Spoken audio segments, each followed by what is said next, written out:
Thank you for pressing start on episode 12 of Underplayed, KZUM's indie video game podcast. Today we have 2 secret games, followed by a review of our featured game, Hollow Knight.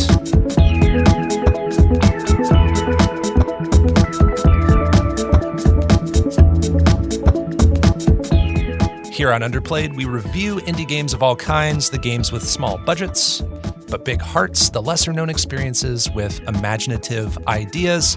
I'm Bopo, and joining me is my player 2, DiscoCola. How are you doing?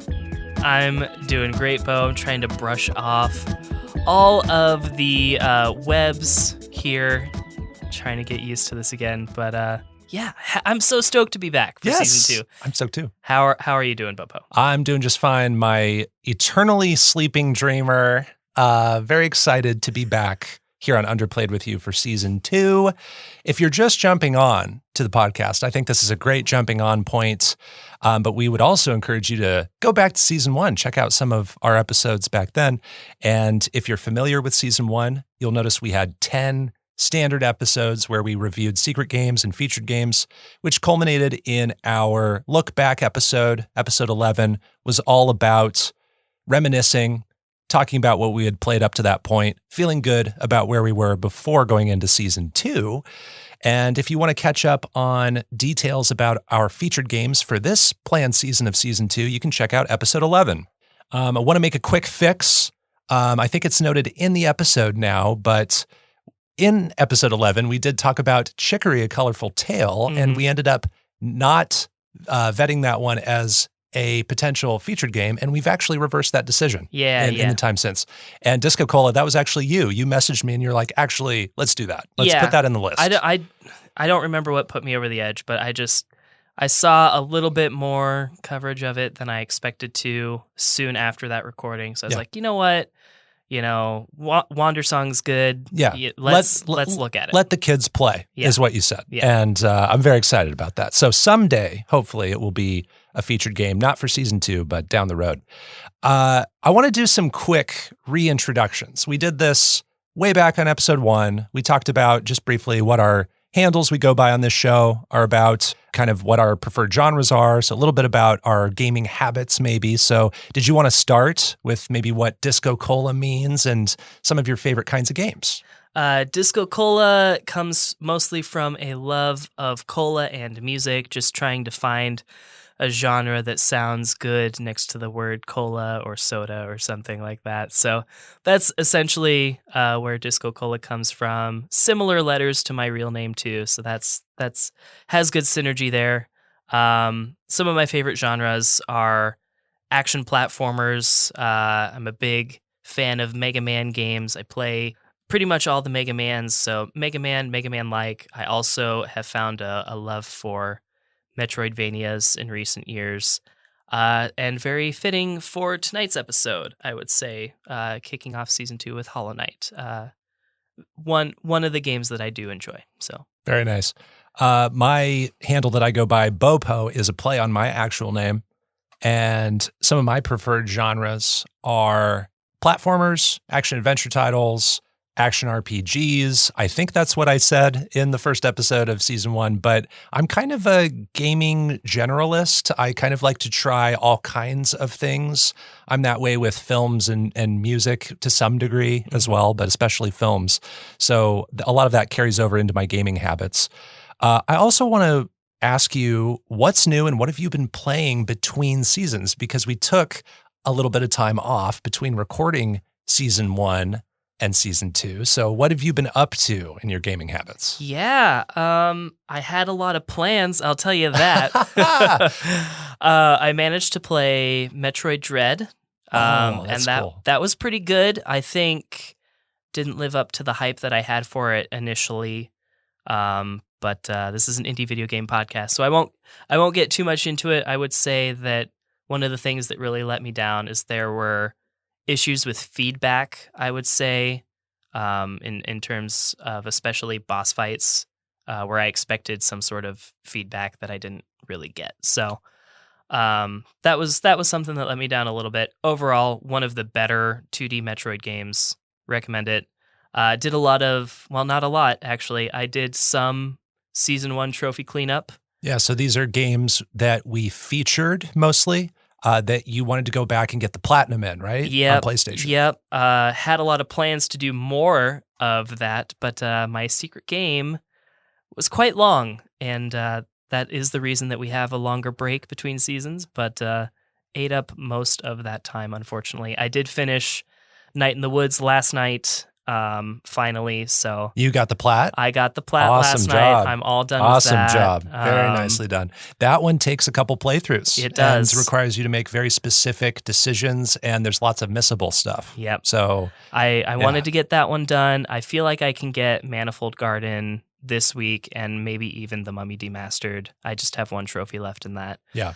But I'll probably be done with season 1 cleanup until our season 2 break, unfortunately. Okay. Well, thankfully, Mummy Demastered, that's a game you loved. It was in your top 5 for season 1 of the games you played. And then Manifold is just a matter of doing another playthrough where you follow a very specific guide. You have to do a specific task to just get that other ending. That's really the big part. Yep. And a lot of it is stuff you'd never be able to figure out, in my opinion. Exactly. So that's what I had to do. And it's just a time suck, unfortunately. So cool. Well, I managed to play a wide variety of stuff in the time between seasons. I noticed, yeah.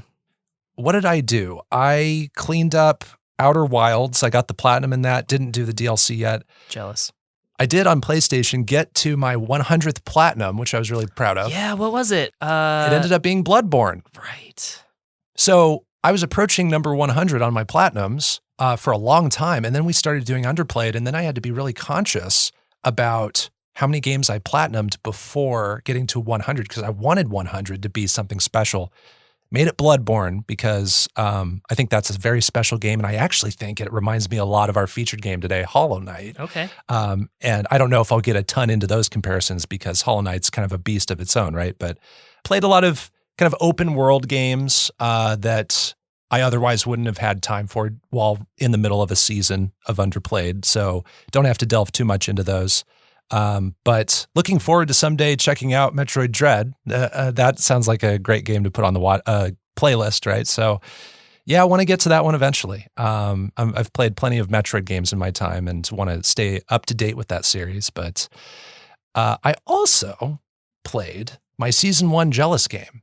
I heard. Yes. Yes. This was the game that you picked as a secret game in season 1 that I was most jealous of, and that was Later Alligator, which ended up being your favorite, your top. Yes. Was it your top? Yes, absolutely. it was your favorite game you played in season 1. So I was totally jealous that I hadn't played this yet. Played it on Steam. Oh my goodness. What a charming game, top to bottom. Cute. So cute. Great animation from Small Boo.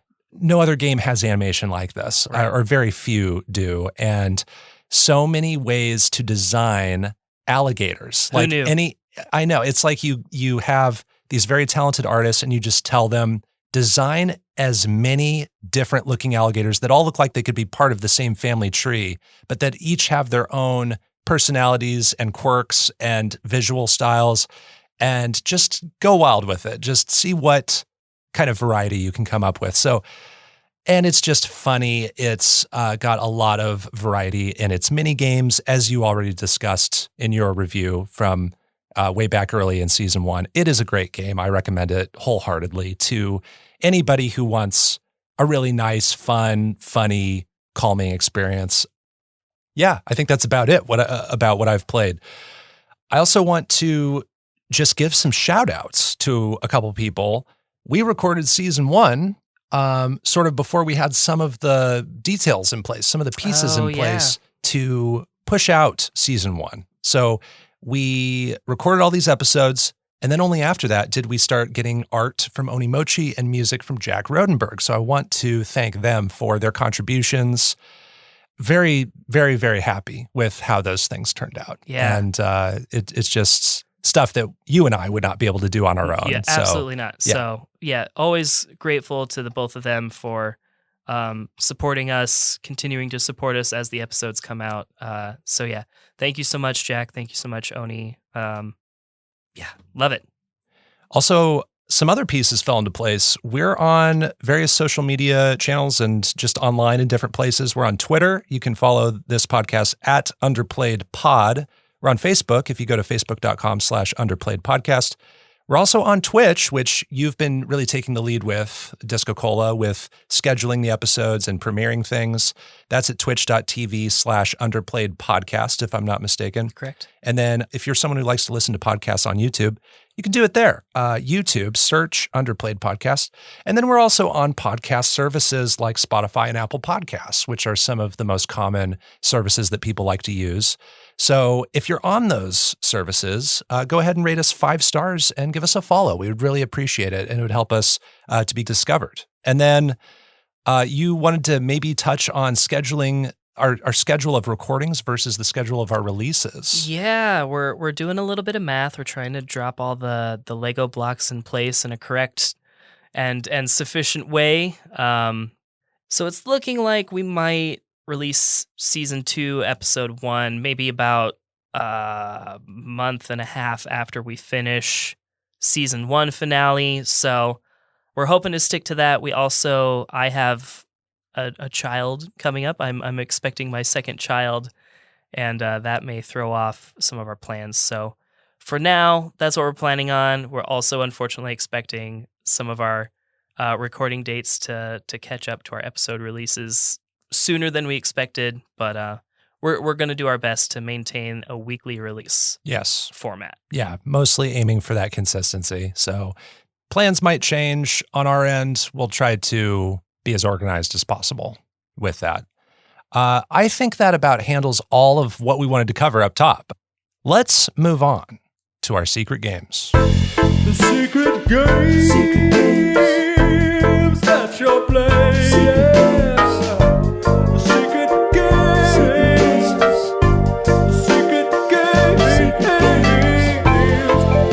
In this segment, we each review an indie game we've been playing in secret since our last episode, and as DiscoCola noted, it's been quite a long wait since we recorded episode 11 of season 1, so we've had time to play longer games, maybe.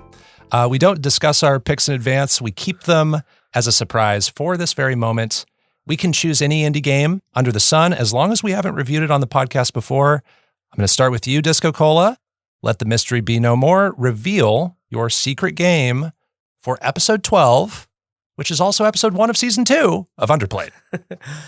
Listeners of season 1 will be familiar with my desire to create synergy between the secret game and the featured game. Usually that takes the shape in the form of a similar genre. Today, synergy returns, but in the form of character themes. My secret game for episode 1 of season 2 is Bug Fables, the Everlasting Sapling. Oh, I immediately understand the connection. Bug Fables comes from Moonsprout Games. It is a stylized turn-based RPG with platforming and puzzle elements. The first thing that might pop into your head is, dang, this looks a lot like Paper Mario. And I'm pretty sure that's everyone's first thought. It was my first thought. As far as whether or not the execution accomplishes the homage, I can't say because I've never played a Paper Mario game before. But definitely follows that aesthetic. The game follows V the Bee, and for those of you curious about pronunciation, I do have the physical version, and there's a booklet that says it is pronounced V like B, even though I was saying it Vi earlier. But they also reference that someone else in the game calls her Vi. So, V the Bee, as she aims to become a famous explorer. In the first chapter, she also meets Kabu, a chivalrous green stag beetle, and Leaf, a mysterious moth that was found encased in ice. So these are the 3 that I see in the trailer prominently over and over? Okay.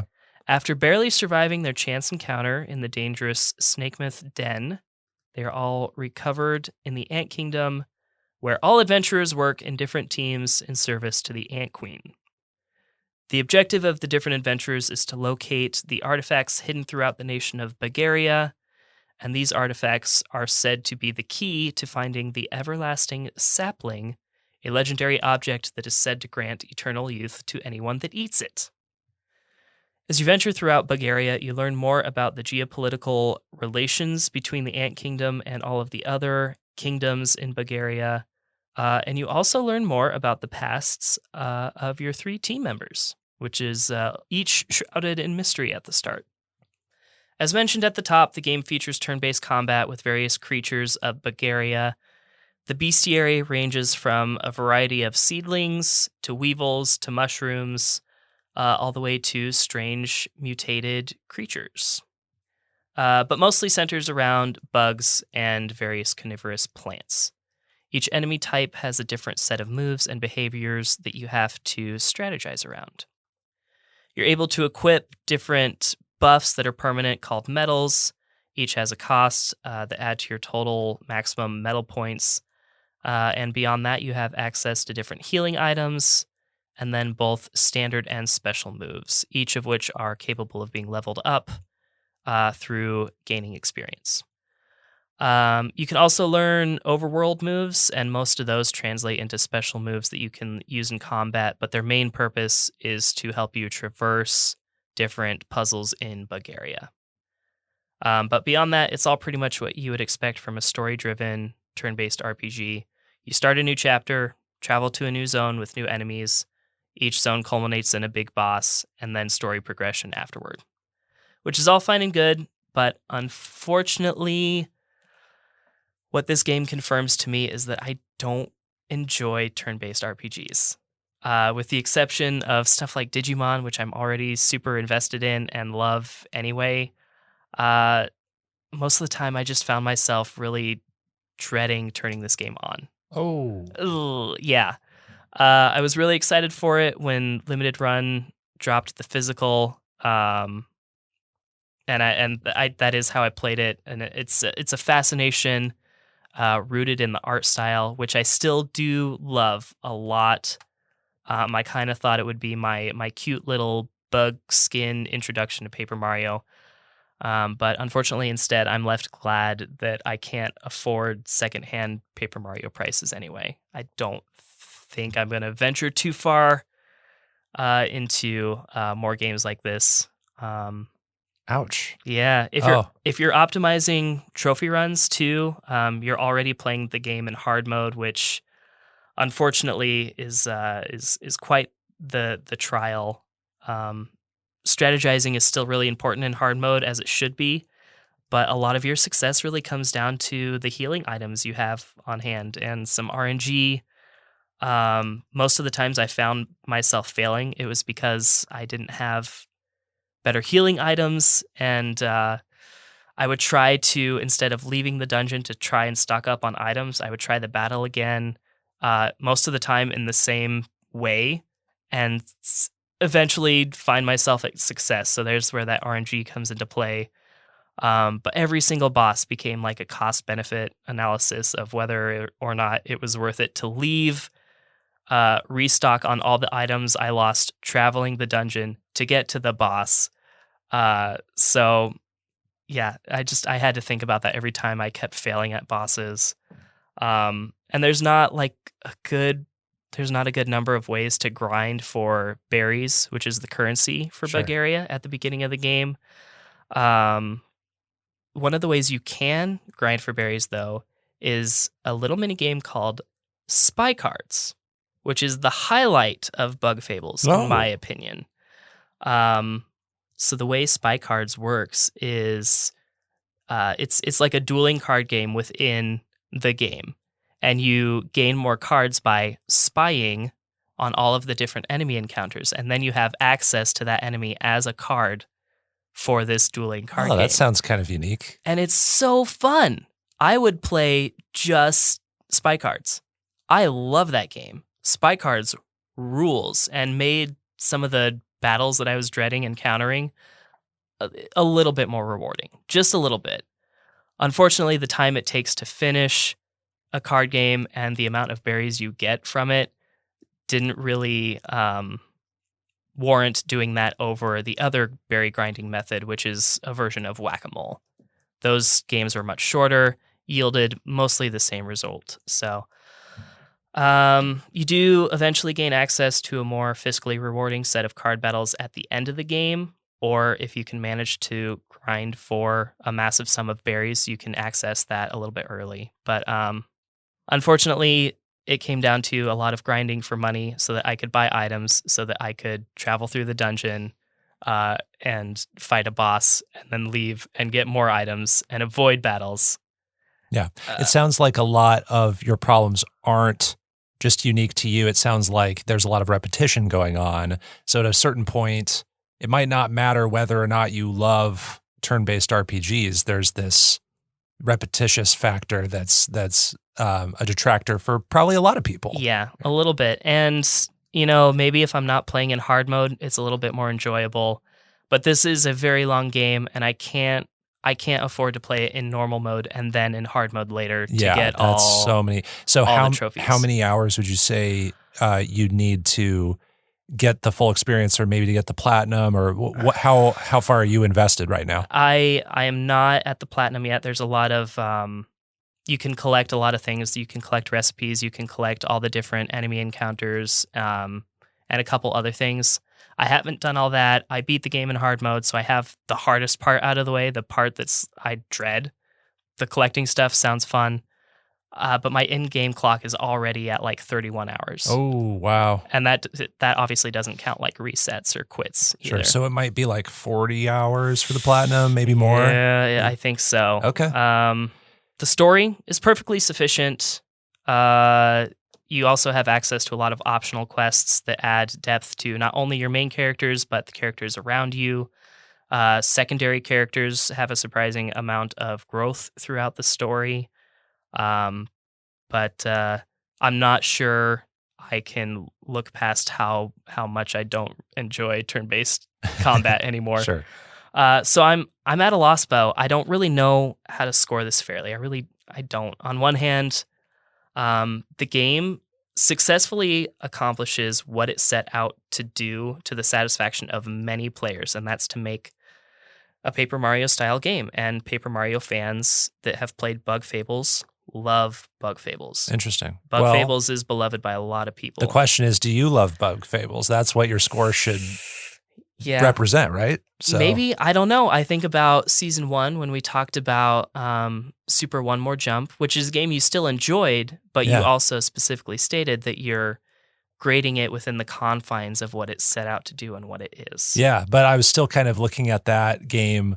I was still very much pouring my love into most of what factored into my score. You know, that's how I weighed that. But the score is up to you. I mean, I'm not going to tell you how to score this thing, but wow, yeah, I don't know. I can't believe you don't have a score. I have two scores here. This is a before your eyes situation where you actually don't have a score prepared.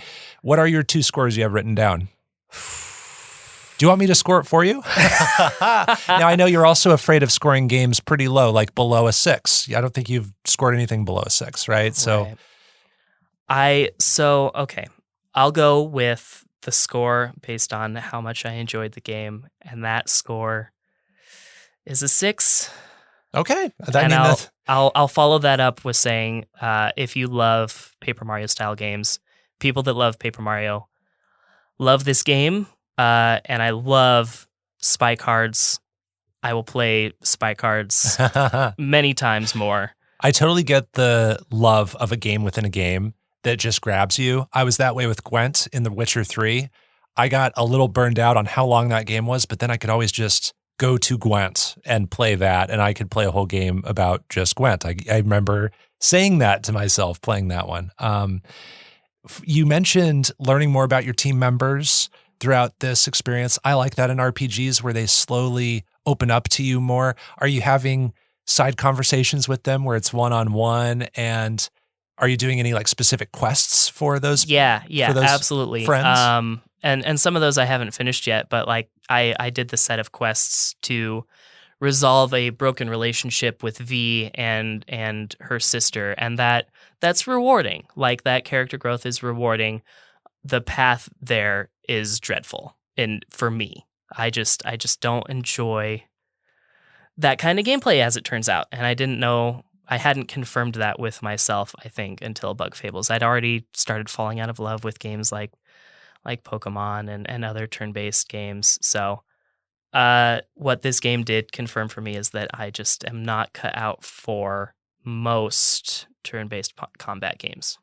Well, that's DiscoCola's secret game, Bug Fables. It was developed by Moonsprout Games. Yes, and it is available on PS4 and Switch physically. I played it on PS4.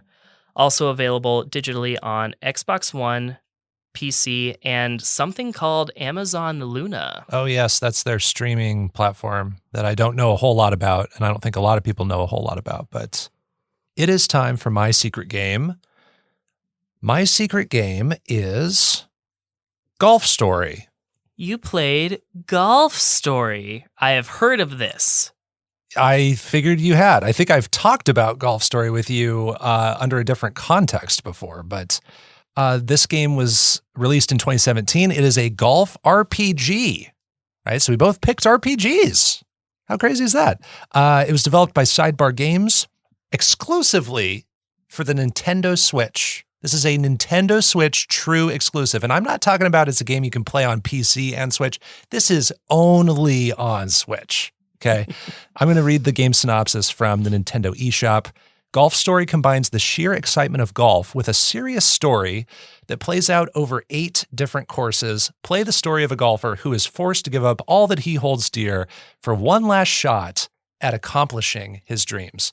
I want to make a note up front. I had no major experience or interest in golf before playing Golf Story. I've played quite a bit of miniature golf in my time, have barely touched an actual golf course, driven by them a ton, just have never had an interest, even a passing interest in exploring that sport, right? So keep that in mind because I think it's an interesting note to make up front here. In this game, everything is golf-centered. It's primarily an RPG, but you could argue that this is kind of just an adventure game. It has a 16-bit style. It has a top-down perspective. You play as an unnamed man who is sometimes referred to as player, who aspires to become a professional golfer. He encounters a wide cast of friends and opponents along his journey. The core of the gameplay is playing golf. You have a tutorial at the start of the game where you learn basics, how to choose your club, how to line up your shot, timing a button press to set your power and accuracy. And this tutorial is actually set in the past when the player is a kid. He's playing golf with his dad, and everything has a very warm look. Everything's reminiscent. It's very rose-colored, right? And it's a really great framework for this tutorial because it is a dad teaching a kid how to golf. It all makes sense. And then story-wise, the time flashes forward 20 years, and you're now an adult. You have moved away from your estranged wife who calls you, and you vow to her on the phone that your passion in life is going to be finding success in golf. And then you go about exploring 8 different environments, which each have different side quests and main objectives that lead up to playing that area's 9-hole course. All these objectives involve using golf or golf-related items to fulfill requests, and the game is generally this mix between traditional and non-traditional golf. So each area leads up to that 9-hole game, but to get there, you usually have to fulfill very unusual requests with your golf clubs, sometimes just with golf balls, or just running around and doing things. So you're asked to use your clubs to feed fish. You have to return someone's wallet. At one point, you're asked to recover a stolen rule book from snow bandits. So it really goes off the wall with what the game wants you to do before you actually do that core game of golf sometimes. As you complete tasks, you're given money, which you can use to purchase new clubs and other equipment at shops, and you can also gain experience. You can level up and spend points to increase your stats, and this is a heavy part of the RPG identification of this game. The first main area after that tutorial is this place called Well-Worn Grove, and that place is very much grounded in reality. It very much resembles an actual golf course, but we soon venture into other environments that introduce fictional and supernatural elements. So there is a course called Lurker Valley, where there are prehistoric fossils and cavemen. There's Cheeky Beak Peak, which is my favorite area name. That one has birds that interrupt your golf balls. There's a place called Oak Manor that is haunted and has ghosts. And what's really interesting is you can choose to tee off from anywhere in the world, even if you're not actively in a golf game. You can choose to hit a golf ball into any unexpected place, and sometimes that's actually used to find switches or secrets too. What I liked about this game, the core of golf drew me in with this relaxed, casual, go at your own pace tempo that I haven't played in a lot of games for our show. The graphics are very satisfactory and have this back to basics look for their 16-bit style. There's great feedback in how the game of golf is presented to your ears and to your hands when you're holding a controller. Teeing off sounds nice and chunky. The controller vibrations solidly reinforce what your ball hits. When you hit the green and you're holding the Switch Pro controller, for example, the ball will do the thud, thud, thud, and the vibration of that feels really nice. Wow. And I never expected to say that about a golf game. I actually wish I had played more of this game in docked mode because that's where a lot of these features are stronger. I played a vast majority of this in Switch handheld, holding, with the Joy-Cons attached to the console. And I just lost a lot of that. I found out way too late that that is in the game and that it's so tactile. So I encourage you to play this in docked mode with a Pro controller if you can. Also, if you choose to use Joy-Cons, there are certain examples where these really precise rumble settings in the way the game is designed are used to not just give you vibrations in your hands, but actually fake certain sounds. So places where your character might throw a golf ball over a cliff and it'll do a doo, and that is actually communicated to you in very high frequency vibrations in the Joy-Cons. And there are examples of this you can watch in videos online. And it's fascinating that they put all that thought into the mechanics of the controls. It is so incredible. Cool for a golf game, right? So the music composition by Joel Studier is well done. It's mostly calm and relaxing. It's that kind of score where you're not going to remember a ton of major themes, but you don't notice it's there, so you know it's doing a good job, and it's keeping you relaxed, and it fits very well with this activity. There are great flourishes here and there. There are these herald trumpets that will announce themselves when you get an eagle, for example. There's a lot of variety to the environments on the 9-hole courses. You have your typical green and fairway, but there's also your rough, your deep rough. There are bunkers you can hit your balls into. There are trees you have to avoid. There's puddles that affect how the ball is hit, water, snow, and then the game introduces high winds and major slopes on the greens. So each of these has a different effect on how you play the game. And as someone who is a non-golfer, I have to say this game was educational, and it allowed me to put the knowledge I learned back into the game. I learned what hooking versus slicing is, and then I learned how that affected how I should set my accuracy when I hit. I learned the differences between putters and wedges and irons and woods. I learned how scoring works regarding bogeys, birdies, eagles, and albatrosses. Things I never expected to learn. You're just talking about birds. I am. Your bird watching game. It's another reason I like Cheeky Peek. And also what's really cool is the fictional and supernatural elements aren't really dramatic or overdone. You might think that this game is a little jarring with having this grounded approach and then introducing these fictitious ideas. And actually, the way it works is that those supernatural elements don't draw attention to themselves. They're very organically presented, and I really appreciated that. And also, this is a weird thing that you'd never expect me to say about a golf game too. This game has perhaps the best fictional rap battle I've ever experienced in certainly a game, maybe in all of entertainment media. It is so good. It's so good. I was not expecting that. Some of my dislikes. The story half of Golf Story is largely unexciting, which is a problem for a game that's 15 to 20 hours long. I ended up spending about 16 hours with this game. You meet many, many nameless characters on this journey, and they're mostly forgettable. They exist to be these thin vessels that deliver you strange requests. And at a certain point, it doesn't really matter what they're saying to you. And a lot of times I wish they hadn't been talking to me because they were just wasting my time with what they were saying, and it was inconsequential, right? And there's also, on the RPG side, this unfortunate illusion of choice in how you improve your character's stats. When you gain experience and level up, you get 5 upgrade points, and you can use those points to increase stats. There are 5 stats. There's power, purity, strike, ability, and spin. And you might think you want to level all these up evenly or pick the ones that you like the most and specialize your character, and I think you can do that, but what ends up happening is there is a hierarchy to these attributes where the only one that you really want to make sure is the most you can possibly get it is power. Power means you'll hit your ball farther. The bigger your power, the longer you can make your drives, right, when you hit the ball.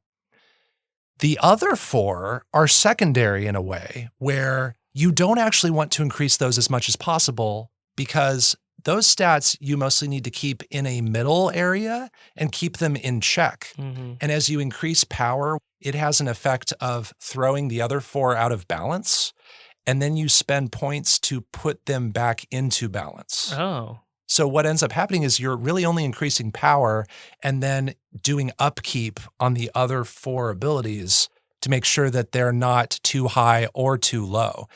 All of them are vague. I had to look up what purity, strike, ability, spin mean online. Yeah. It doesn't explain in game. I just thought that was unfortunate because it really doesn't make a strong argument for needing to be an RPG where you level up, in my opinion. Just make my character better as I earn experience on its own. Don't make me invest points in that way. And then my last criticism is I got to the last championship of this game before you see the end story bits and you roll credits. The last championship is such a steep increase in difficulty. It is morbidly hard. It requires you to hit par or below par on all 9 holes on this course, all of which are super difficult. They all have like a ton of wind speed and crazy terrain and very steep slopes on the green that are really hard to putt on. And I could not finish this. I couldn't finish it. I tried it about a dozen times. Oh, man. And I think I have faith that I could beat it if I truly wanted to, if I wanted to put in all the time. I ended up just watching the end on YouTube. I ended up watching the end online because I did not want to sink more time into this thing that was just frustrating me. So that's unfortunate that was just so uneven at the end. So overall, I've gained respect for and knowledge about the game of golf through Golf Story. I think that's a pretty powerful thing. It looks good. It feels great to play golf in this game. The story half is quite bland. It has dozens of thin characters that exist foremost to give you lots of miscellaneous tasks.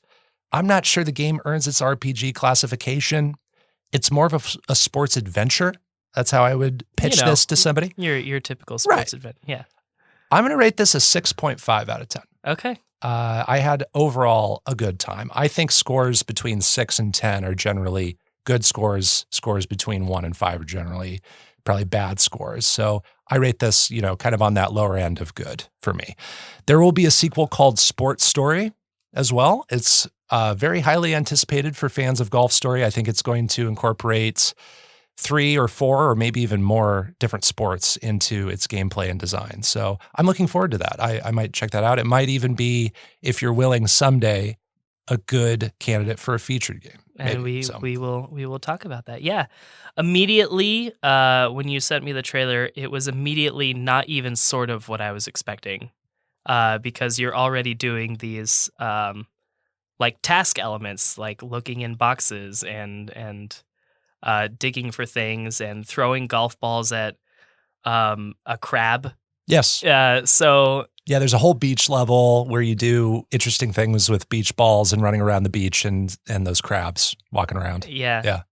When I like I said, I had heard of Golf Story before, and I thought it was just sort of like a fun little incremental challenge, go through more and more difficult golf stages. But no, this looks very quirky at the very least, and fascinating blend of genres for sure. So yeah, and I think that helps to make it more accessible to people who aren't hardcore golf people. If you've played a golf game before, I think the mechanics going on in here are very similar to traditional golfing games.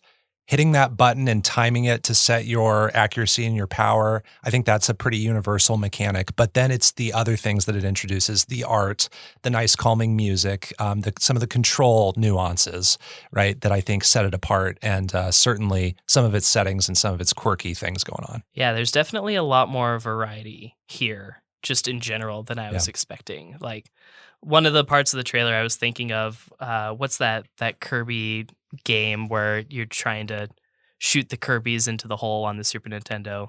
You know Dream which one. Course? Yeah. Is that what it's called? Yeah, there was even a section of this trailer where I was like, oh, that kind of looks like a Dream Course. And definitely a lot more interesting than first impressions I had hearing about the game. Those are our secret games, Bug Fables and Golf Story. Let's move on to our review of Hollow Knight. It is our featured game.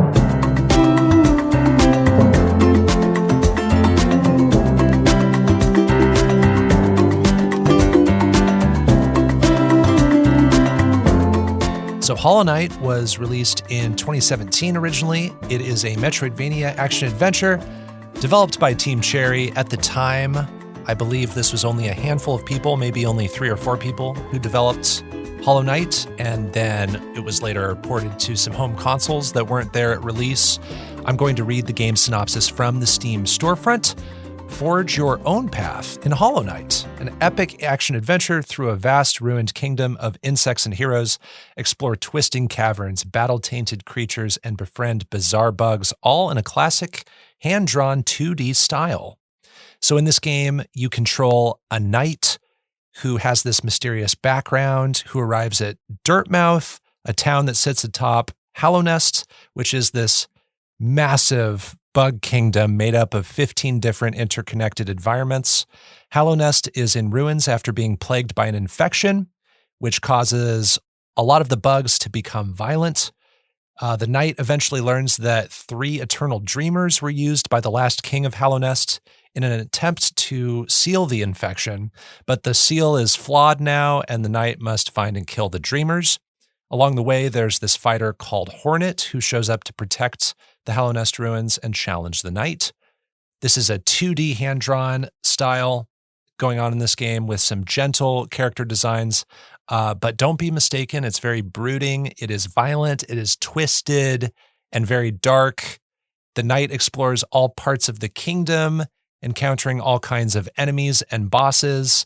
There are more than 150 enemies and bosses in the fullest version of this game, and you engage in combat through swinging what's essentially a sword. It's your nail, and you eventually find upgrades in the form of maneuvers and spells through a magic system called Soul. You can equip charms that grant various passive abilities, and then there's this currency called Geo that you use to purchase charms and upgrades. And the game features 4 DLC expansions that are included in most versions of the game as a full experience. So DiscoCola, much like a few other featured games we've had on Underplayed, such as Axiom Verge and Carrion, you had played Hollow Knight previous to your replay for this episode, and you had played it a lot, right? Quite a bit. Would you be able to estimate how many hours or how many playthroughs you've done? I would say complete playthroughs, maybe 3, but a lot of time that I spent in Hollow Knight was actually starting over for my perfect save file, because there are certain missable items that I didn't learn about multiple times, actually. And so you're saying that perfect run is what you were aiming for with this replay for Underplayed? No, actually, for this replay of Underplayed, I just started fresh save. I already had one in progress on my Gotcha. main profile, so I left that one alone. But I started over. So I'd say 3 full playthroughs, but several interrupted, restarted playthroughs. Now, that's your experience.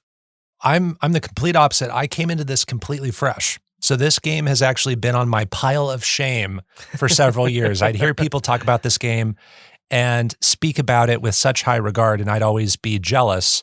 And I'd always wonder, should I start Hollow Knight? But I was always a little daunted by how much they talked about was in the game, over 150 enemies. There are, I think, 47 bosses in this game when you account for all variations of bosses, right?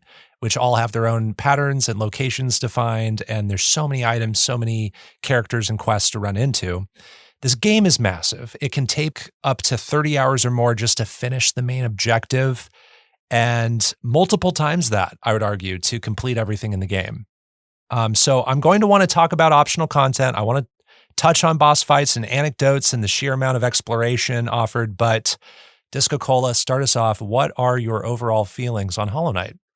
Hollow Knight is an incredible game. I think it's an awesome game. Another one of those games that drew me in with a strong visual presence, and maintains that after having played it several times.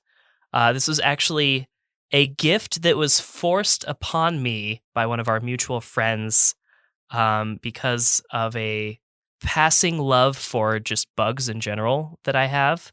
A friend of ours decided that I needed to play this and gave me a gift card that was only redeemable for Hollow Knight. Oh, wow. But that's no flexibility there. No flex. It was a Hollow Knight DLC card, essentially. But that's okay. I had kind of heard about it before that and always wanted to play it. And I do. I love this game. I think it's a great game. It is an incredible size for the price that you pay for it. I don't think there is a game on this planet that gives you that much content for what you pay for it. Like, the value of the content, I think, is unmatched in just about any game out there, except for maybe the latest Animal Crossing. Oh, yeah. Or any like massive JRPG maybe. But yeah. It has, I think, a real sweet spot for item collection. I think there's not quite too much, but not quite too little based on the size of the map. Finding all of those different items is fun and makes sense thematically for what each item is, honestly, which is so cool. I love when they can do that. And I think all of the enemy designs are really cool. Again, a passing love for bugs, most of that because of how bugs look. I think bugs look cool. But the game accomplishes just cool bosses, a unique variety of bosses and enemies, and similar creatures that are different based on where you might find them in the world. Just so much attention to detail and world building taught and brought to you through so many different ways, whether it be through the visuals of the environment, whether it be through items that you collect from, certain characters and how that relates them to the bigger picture of Hollow Nest. There's quite a bit of explicit storytelling, but there is some implicit too Absolutely. going on. And a lot of times weaving together those things is an extracurricular activity that is very enjoyable. Yeah. So, I think any game that has item collection is already starting off on the right foot with me, but that can motivate me to actually look for everything and enjoy looking for everything because of all the cool and different ways that items are hidden in this game. I love it. I love it visually. I love the music. Music by Christopher Larkin is just absolutely incredible. I listen to the Sealed Vessel theme all the damn time. So great. And the way you can vary up combat, with all your different charms, so cool. One of the coolest things about this game is that you can play it in so many different ways. Unfortunately, there's a large number of people that think that their way is the right way, and it's not the way that I play. So if you're playing this for the first time and you're a moderate to bigger streamer, don't stream it. Just play it on your own, because you're just gonna have so many people telling you how to play. Luckily, I'm a small streamer, so I don't have to worry about that anyway. But it's easy to backseat game this one. Absolutely. And honestly, like, even before streaming was in my life. I had a little bit of that anyways, just from people that I was talking to about Hollow Knight, unfortunately. Um, but it's so cool. You can adapt to your play style. If you're more of a ranged player, there's stuff for that. If you're more of a close combat player like I am, there's a lot of charms that help you with that too. Hollow Knight's so cool. What do you score Hollow Knight? I score Hollow Knight a 9 out of 10. 9 out of 10. High praise from DiscoCola. That's awesome. Yeah, I love that. I think only downsides, missable items, not a big deal for most people. Big deal for me.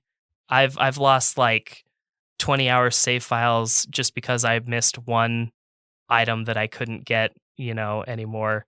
Not a huge deal. Also, some of the extracurricular challenges are unreasonably difficult. Even some of the main game stuff is unreasonably difficult. This is a hard game. This is a hard game. A lot of people have called this like a Souls-like, you know, but in 2D Metroidvania form, which I think is an overused term, right? Souls-like, but it probably earns that more than a lot of other games do who try to attempt difficulty, right? I agree. And completionists are going to have a much easier time because there's a lot of upgrades that are hard to get, but they really pay off in the end. And I kind of want to go into an anecdote about my most recent playthrough and how I shut myself off from some collectibles in this most recent playthrough in a very hilarious way. That would actually be good to share after I share my overall thoughts, because I have a very specific anecdote. It's not super long, but I want to share it after my thoughts. Okay. And then you can share your anecdote. I would love it. Yeah, that'd be great. All right, my overall thoughts. So I got credits at exactly 30 hours of game time. I could have gotten credits much sooner, but I was doing a lot of side content and then decided to get credits for the first time. And so I saw everything else by like 51 to 60 hours or so, I think. My overall thoughts, this game is freaking amazing. Yeah. This game is freaking amazing. It's so good. I love this game. I love Hollow Knight. You're exceeding my expectations right now. This is one of the most impressively constructed game worlds I have ever explored in my life. In its art, in its variety, in its interconnectedness, its lore, and its frame of mind. This game has a frame of mind that it puts you in. The world is massive and leads to a very long playtime. And usually I don't like longer games, but this whole world just begs to be explored, and I never, ever, ever got tired of it. You can explore all of the areas in an infinite number of combinations. No two players will have the same path. I want to have been in the room when Team Cherry planned out the geography of the map. It is fascinating to me. Oh, yeah. Some areas have up to 4 entrances from various adjacent zones. When you figure out this concept, you feel encouraged to explore what you want when you want. You know, maybe I can't get into this place from this angle, but 5 hours later, I might come, instead of trying to come from the east, I find another route from the west. And, I'm in this place I was trying to get into earlier. And you're rewarded with copious amounts of shortcuts for your efforts, too. As you do all that exploring, you want to backtrack through the world so much, and it's never tiresome because you're often navigating these shortcuts that you've unlocked. And that's coupled with this really efficient movement that your character can do in a number of ways. No untraveled road is unsatisfying. There's always a reward waiting. Each of the 15 areas somehow has its own personality and identity, but they all make sense being together in the same kingdom. This whole place is an absorbing, brooding, and dangerous place that is so completely and confidently done. Its art style and emotions seem like they would be a contradiction, but they totally work. They totally work. There are side characters that are charming and cute. There's people you run into that are adventurous and cool. Some characters are intimidating and morbid. They pop up everywhere and unexpectedly to comment on their adventures. This elicits this organic sense of world development. You'll run into a character, run into like Quirrell and talk to him. And then 5 hours later, bump into him in a completely other place. And it just gives you this sense that all these characters have this journey that they're on, right? The platforming feels tight. You have lots of control with jumping and movement. You're given all kinds of tools to combine platforming with combat. The combat can feel like a dance, especially with bosses, which are difficult and rewarding. Usually bosses revolve around, learning attack patterns and understanding tells. They give you a little warning before they do something. I loved breaking down bosses piece by piece until I could beat them without dying. That's always satisfying. The boss gameplay designs are also really impressive to me because you might run into a boss way before I do, and you might have a different ability set than I do when you approach a boss, but it's not very often that bosses require you to have a certain ability to take them on, right? Not a lot of bosses are going to require you to have a double jump to beat them. Usually bosses can be beaten with your bare abilities. And I find that so fascinating because all the bosses still feel and look different. They all have their own patterns that you have to recognize. So that just makes all the bosses ever more accessible and adds to that randomized nature that you can take your playthroughs. I do have dislikes with this game, but they are minor quibbles. I got stuck for about 3 hours in a difficult area that I found way too soon. This made the game feel really cruel and demoralizing to me in my first 10 hours with the game. I can share, that's the anecdote I wanted to share about soon. You can only equip a certain number of charms, which is fine, right? But some charms are pretty much essential and you're forced to use them, I feel. And I would have otherwise liked the charms to feel less essential so that I can feel more free to experiment with new builds. And then there's an activity you'll do 1,000 times in this game, and that's opening up the map. And I just think that this is just a bit too slow. I wish that was faster. And I also wish when I pulled up the map in the menu, I could zoom in a little bit and get a little closer so that I can see a more exact representation of what's going on. There's also a lot of optional content to play after the main story, but I think a lot of it's way too hidden to access. I had to look up how to activate a lot of the DLC. I think it's unnecessarily concealed.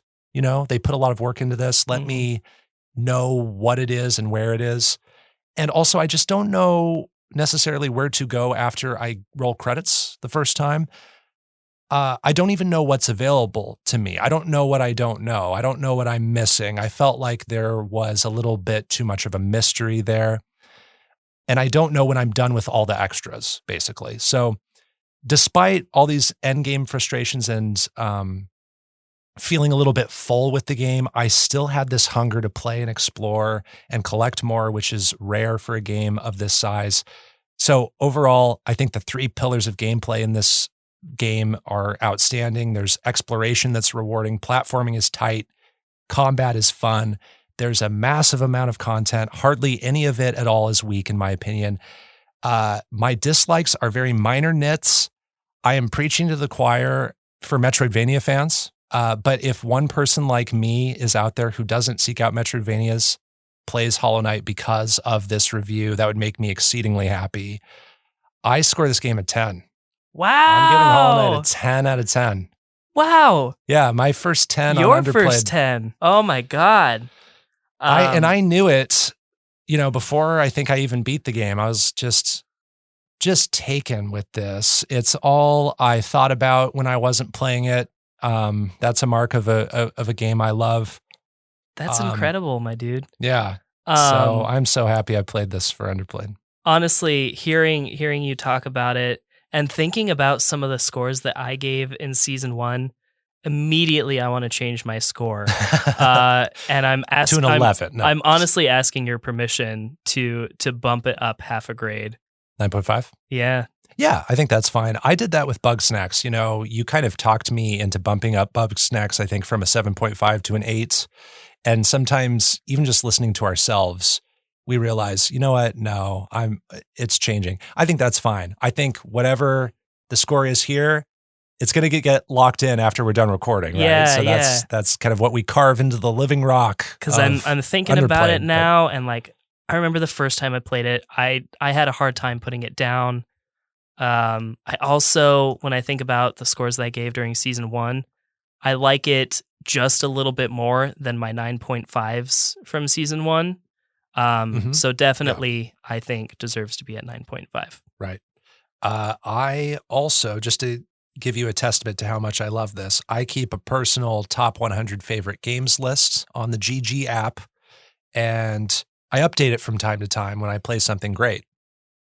I put Hollow Knight in my top 100 games list. Is it 17? Oh, very close, actually. I put it in at 19. Wow. Yeah. There's a lot of cool games in there, too. I've seen that list a few times before. It's in my top 20 now. Wow. After playing it. So, yeah, didn't expect to love it that much, honestly. I didn't expect you to love it that much. I know. I really didn't. And this might be the game that turns me into a Metroidvania fanatic. I was never a hater on Metroidvanias. I just didn't actively seek them out. I'd play them from time to time, and I love Metroid and I love Castlevania. I just don't often seek out that subgenre in indie games, right? This game is difficult. I had a moment of revelation about the difficulty, and it's where I fought a specific boss called Soul Master. I had kind of breezed. Oh, really? That one? Why do you say that? Because that same. That, I feel like, is the first major barrier of difficulty. That's the first one I had a tough time with. And I had this question of, there are tougher bosses than this? Because I knew that there were many, many more bosses after this. I was only like, my 5th boss or something. So I wanted to ask you, how do you approach a new boss in this game? I know you've played it tons of times, but can you think back to that first time and what it was like when you would see someone new? How did you break down a new boss? God, that's a good question. I never analyzed myself in this situation. I guess my instinct, because like I alluded to earlier, I'm more of a close combat player rather than a spell user, which is what a lot of people tell you to try to do anyway. I would say that my instinct is to get close and see how many hits I can get off before I am taking damage. And then I kind of learn the tells for attacks that affect my ability to enact close combat. That's my first go-to. Yeah, a lot of it is you have to do a couple trial runs. You have to just know that I might die a few times here on this really hard boss. Just figuring out timings for things. Yeah, I play the same way where I'm close, and so you have to know, can I get close to the boss when he's doing this pattern to hit him? Right. So you have to do that experimentation. I think I'm also probing for shields, essentially, like reflective barriers that maybe my nail bounces off of. Sure. So sort of analyzing, can I use these to pogo to get away? Or are these surfaces that I can hit? Also, where is the hitbox? Like if the dung defender is throwing something, is his arm hitting me? Or am I safe to like stand in front of his arm, essentially? Yeah. And there are lots of boss fights where there is a lot going on screen, and your instinct is to, I need to react to lots of kinetic things happening on screen by also moving a lot. And a lot of times that is wrong. A lot of times you can actually make these really fine movements or just stand still, sidestep things very slightly, and you are fine. And it's just a matter of knowing how attacks are spread out, what kinds of area on the screen they take up too. So I thought that was part of the dance part of it for me. Is it's elegant in a way. You're actually being very precise with your movements with a lot of the bosses. And I thought that was really cool because it creates this very dynamic look between what the boss is doing and then what you're doing. And if you can look so calm and cool and collected while you're fighting them, you just look so cool. Like you feel like a badass.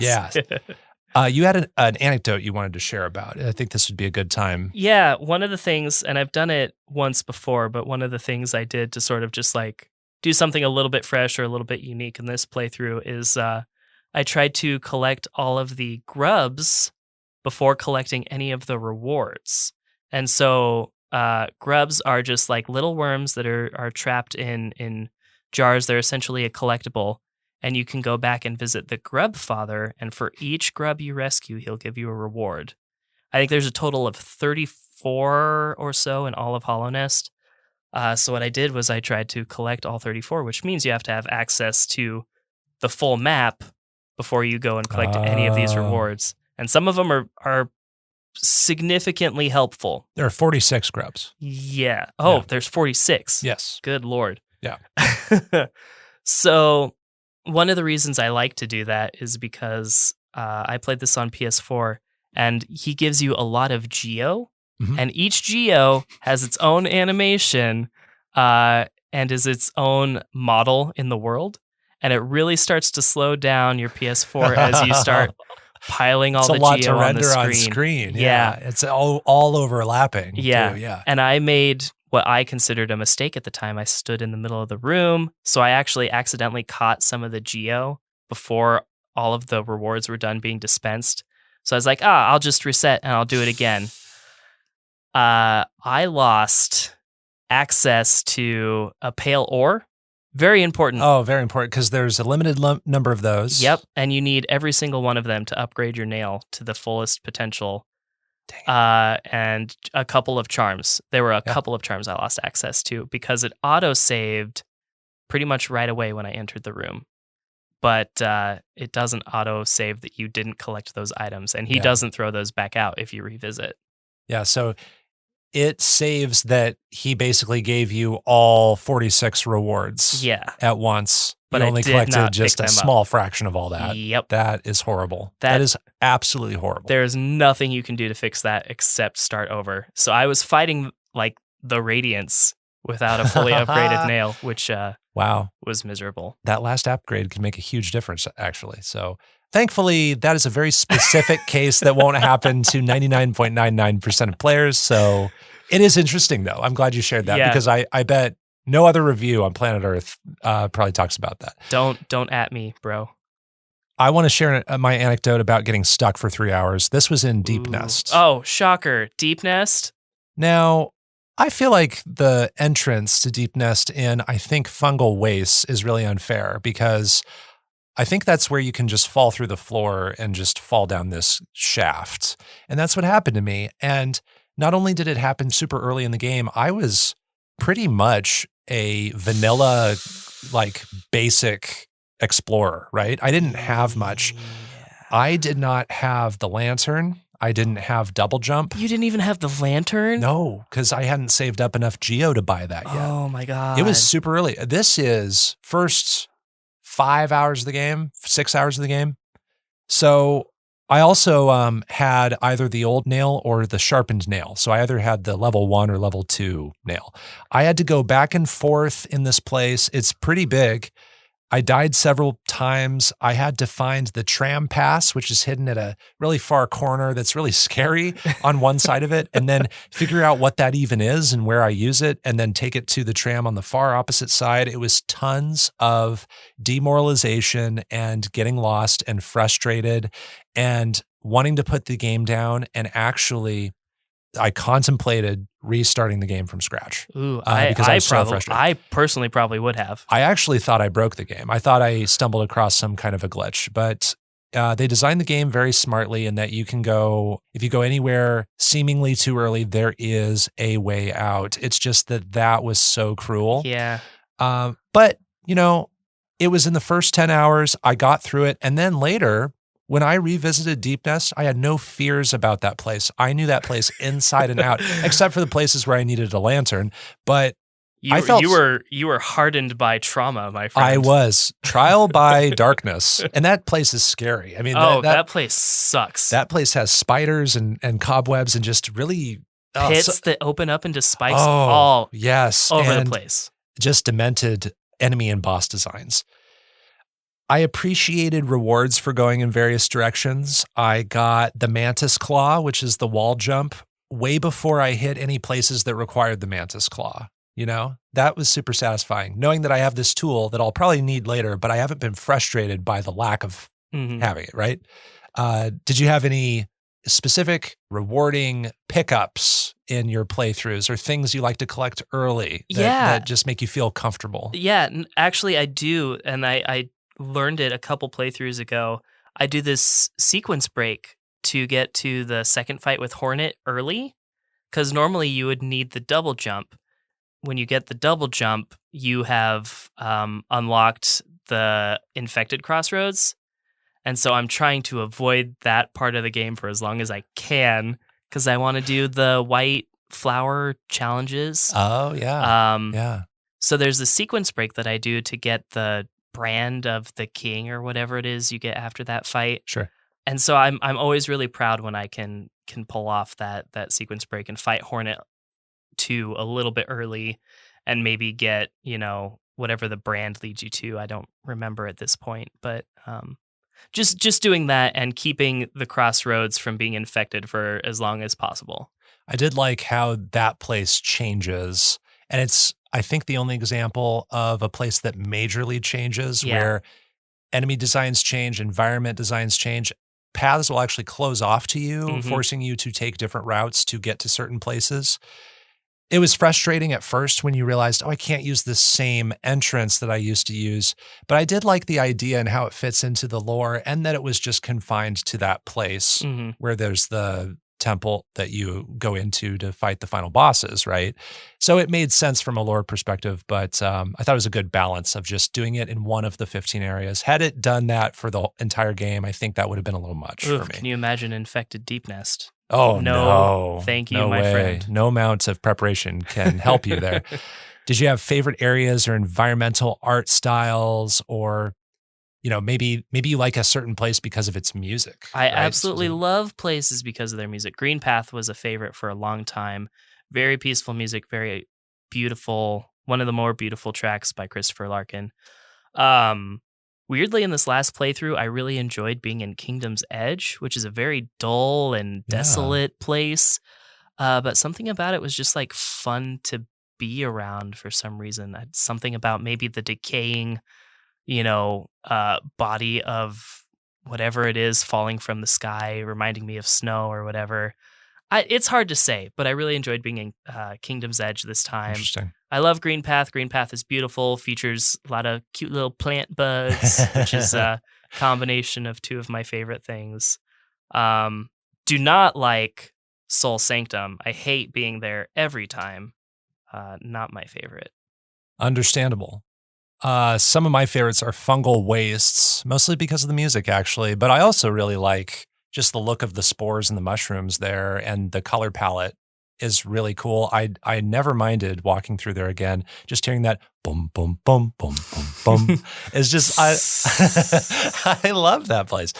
City of Tears, I think that's City of Tears has great music. That's the first place where you go, where you kind of feel like you have a firm objective. Up to that place, you're kind of just exploring. It's mysterious. You don't know your own backstory. And then City of Tears is where not only you get a little bit more of the story by that point, but you get a firmer direction on what your goal is in this world. I also liked the Hive. I didn't discover that place until really, really, really late. It is so well hidden. Very well, yeah. There are ways to see the Hive, but just a corner of it by finding a few secrets. But then there's an entrance that I did not find for the longest time. And then it leads you into this really cool hive with all these bee enemies that I thought was fascinating. You talked about environmental storytelling earlier. And this is where I just want to mention the beauty in finding charms that make sense in the world. Like, this is just one of many countless examples, but there's a place where you find a charm called the Balder Shell, hidden behind two elder balders that are in a pit. These are the guys that have the shell, they curl up and spit things at you. And that just made so much sense with what that ability does and being hidden with those enemies. I wanted to ask you if you had any specific examples of environmental storytelling that really just captured you. I guess I would throw it back to like Kingdom's Edge, I guess, because a lot of that environment is a story in itself. Like I alluded to earlier, there's a giant body at the top of Kingdom's Edge, like decaying.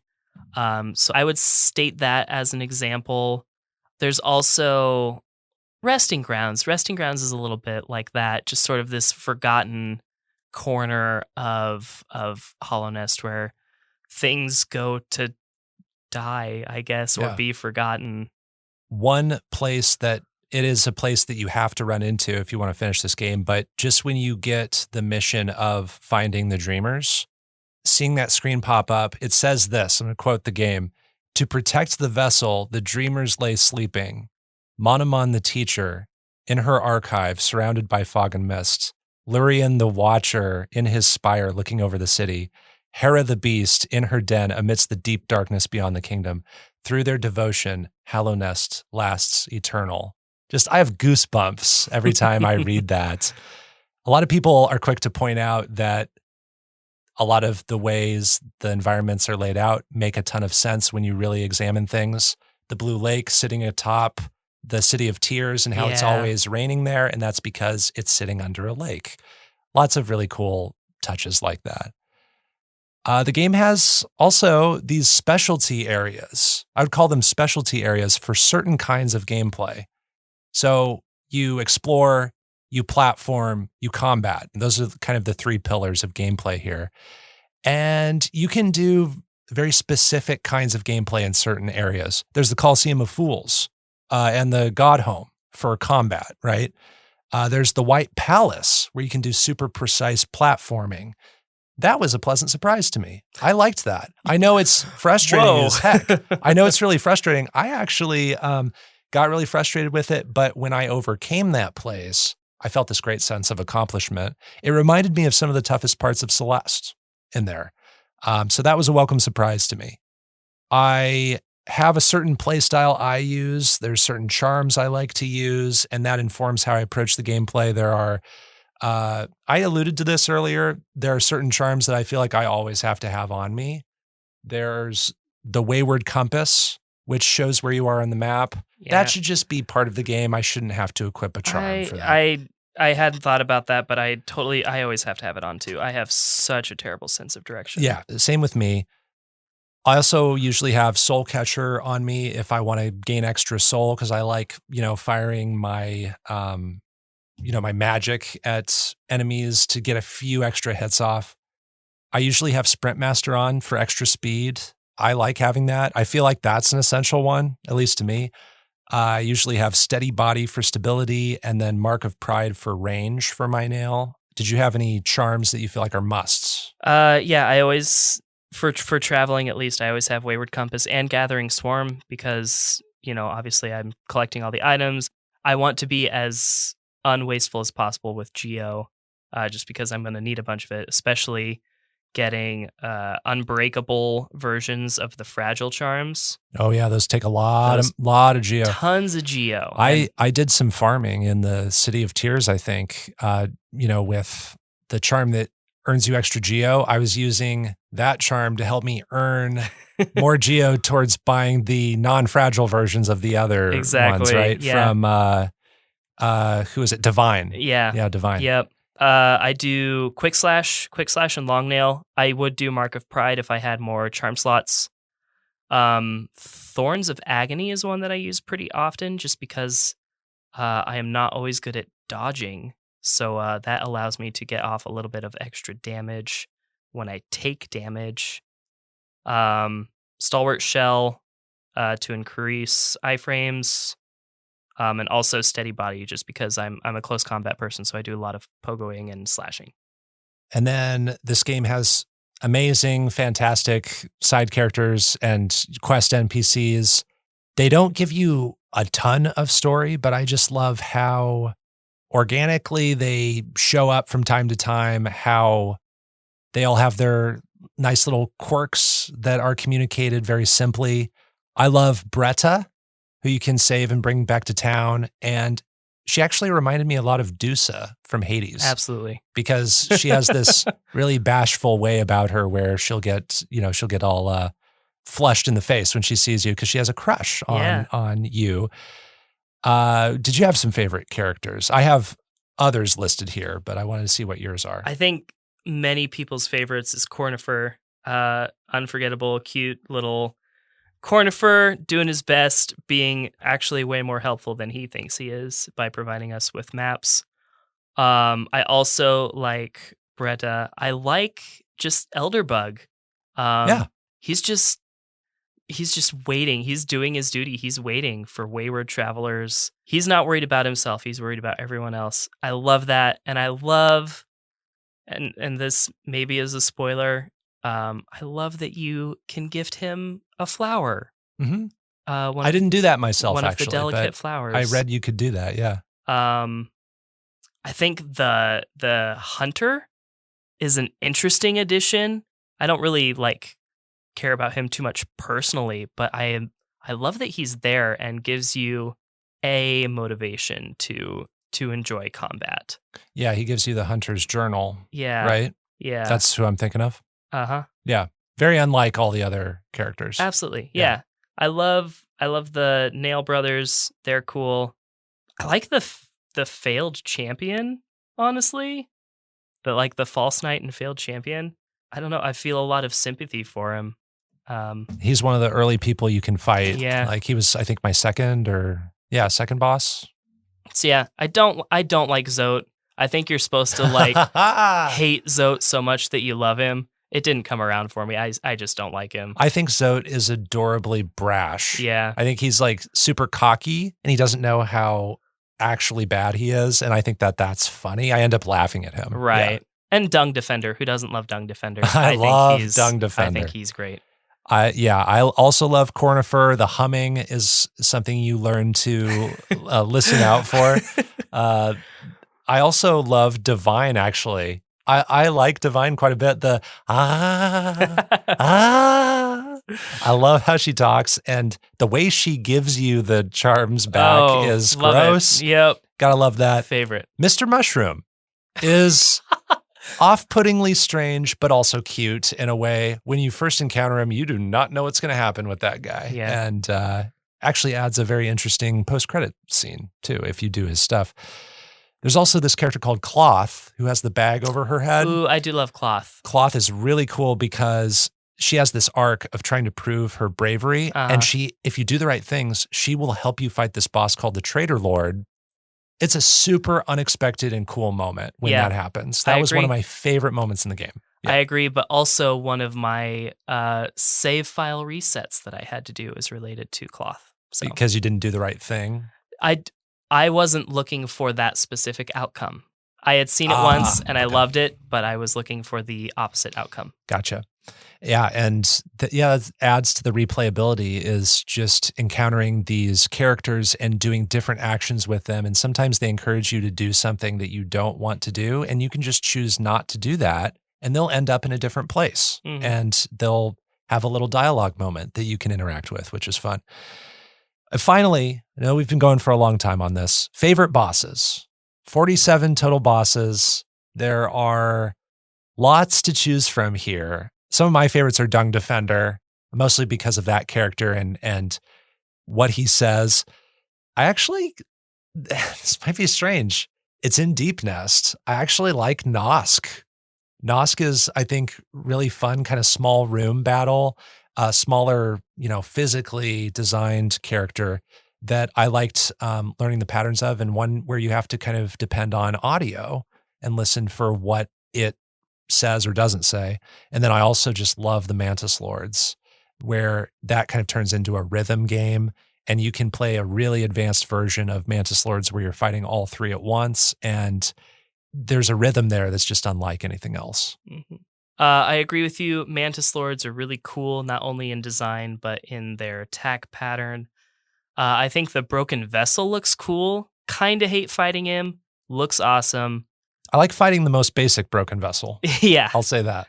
I like the look of the massive Moss Charger. Not a threat, really, in terms of boss battles.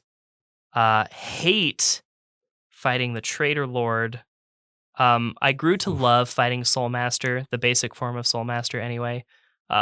First two playthroughs, despised it, dreaded it, but once I learned the pattern, I think that one also has a really fun rhythm to it. Mm-hmm. And honestly, as difficult as it is in the same way that Fury is difficult, I like fighting Grim and Nightmare Grim.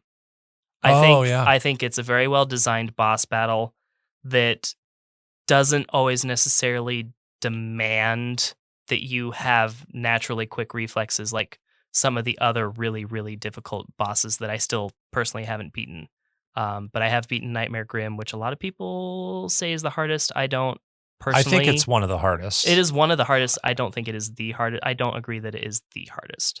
I had a tough time with even just the basic Yeah. Grim. But I felt a huge sense of accomplishment after I beat Nightmare Grim. Yeah. And I think his boss fight looks really cool. Yeah, and that one is actually, I think, one of the longer ones. What's cool about it is it's designed to do a certain phase when it's at 75% health, 50% health, 25% health, right? Mhm.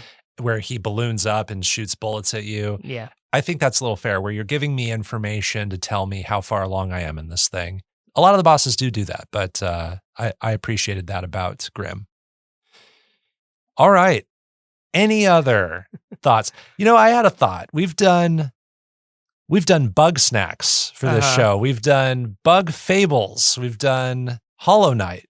Our ratio of bug games to non-bug games for being on episode 12 is pretty incredible. It is unnatural for sure. It is unnatural. So we're going to have to probably keep playing bug games so that we can keep talking about. Eventually, that's going to become our niche. Golf and bug games. There's so many golf of and each. bug games. Golf games with bugs in them. Oh, hey, get on it. Yeah, we got to do that. All right. Well, let's wrap it up there. That's our review of Hollow Knight. You can play it on PC, Mac, Linux, Nintendo Switch, PlayStation 4, and Xbox One. DiscoCola rated it a 9.5. I rated it a 10. That's the end of this episode of Underplayed. You can find more of our episodes at kzum.org/underplayed and on common podcast services like Spotify or Apple Podcasts.